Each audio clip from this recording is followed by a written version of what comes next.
LPG gas subsidy వినియోగదారులకు కేంద్ర ప్రభుత్వం బిగ్ ట్విస్ట్ ఇచ్చింది. అధిక ఆదాయం కలిగిన కుటుంబాలకు సబ్సిడీ నిలిపివేసేందుకు మరోసారి కఠిన చర్యలకు దిగింది.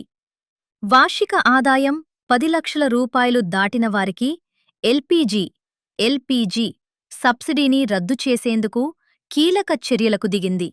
అయితే ఈ నిబంధన 2015 డిసెంబర్ నుంచే అమల్లో ఉన్నప్పటికీ గతంలో వినియోగదారులు స్వచ్ఛందంగా సబ్సిడీ వదులుకునేవారు.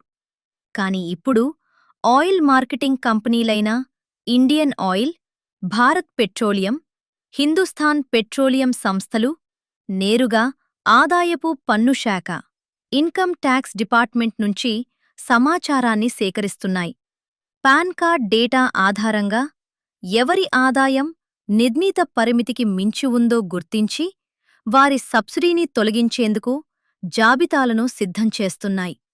ఈ కొత్త విధానం ప్రకారం కేవలం గ్యాస్ కనెక్షన్ ఉన్న వ్యక్తి ఆదాయం మాత్రమే కాకుండా వారి జీవిత భాగస్వామి ఆదాయాన్ని కూడా పరిగణంలోకి తీసుకుంటారు. వీరిద్దరిలో ఎవరి ఆదాయం 10 లక్షల రూపాయలు దాటినా ఆ కుటుంబం సబ్సిడీకి అనర్హులుగా ప్రకటించబడుతుంది.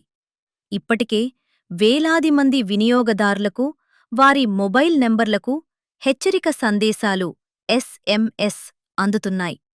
అందులో ఐటీ రికార్డుల ప్రకారం మీ ఆదాయం పరిమితి దాటిందని, దీనిపై ఏవైనా అభ్యంతరాలు ఉంటే 7 రోజుల్లోగా స్పందించాలని, లేని పక్షంలో సబ్సిడీ